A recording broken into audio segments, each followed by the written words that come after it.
একদা উত্তপ্ত জঙ্গলমহলে রাত পোহালেই ভোট। 17,77,000 মানুষ ভোটাধিকার প্রয়োগ করবেন রাত পোহালেই। মোট বুথ রয়েছে ঝাড়গ্রাম লোকসভা কেন্দ্রে 2018টি। আর তার আগে উৎসবের মেজাজেই ভোট চলছে জঙ্গলমহলের ঝাড়গ্রামে।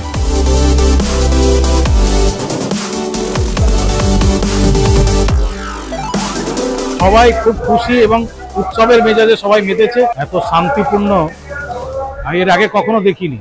আমি প্রায় 24 বছর ইলেকশন ডিউটি করাচ্ছি এইভাবে, মাস্টারমশাইদের এবং অন্যান্য অফিসিয়াল স্টাফদের। এত শান্তিপূর্ণ সত্যিকারে কখনো দেখিনি।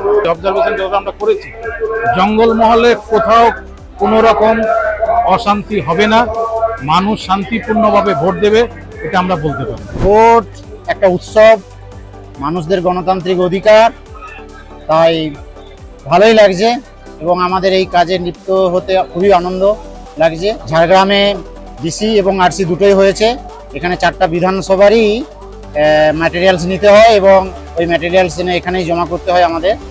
তো তারই তোড়জোড়ে আমরা আছি এবং সব জিনিসপত্র গুছিয়ে নিচ্ছি, দেখে নিচ্ছি, ম্যাটেরিয়ালসগুলো ঠিকঠাক আছে কিনা সেগুলোও আমরা বুঝে নিচ্ছি, দেখে নিচ্ছি। এই মুহূর্তে জঙ্গলমহল আগের তুলনায় অনেক বেটার পজিশনে আছে। বিগত বছরগুলো পঞ্চায়েত ইলেকশনেও আমি নিয়েছিলাম, প্রিজাইডিং অফিসার করেছিলাম, তো সেরকম কোনো সমস্যার মুখোমুখি আমি পাইনি। আমরা খুব সুন্দরভাবে ভোটটা পরিচালনা করব, এটা আমরা আশা রাখছি। আতঙ্কের পরিবেশ কাটিয়ে উঠে জঙ্গলমহলের সাধারণ মানুষ তারা ভোটটাকে একটা উৎসবের মেজাজে দেখে এখন সবাই ভোটটা দিতে আসে। আর এটা সবাই জানে যে গত পঞ্চায়েত নির্বাচনে জঙ্গলমহলের ঝাড়গ্রাম এমন একটা জেলা ছিল যেখানে কোনো সময় রিপোলিং হয়নি।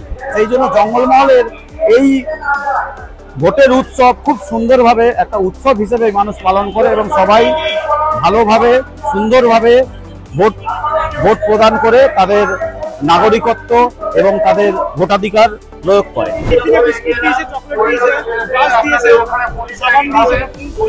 আর কি দিয়েছে?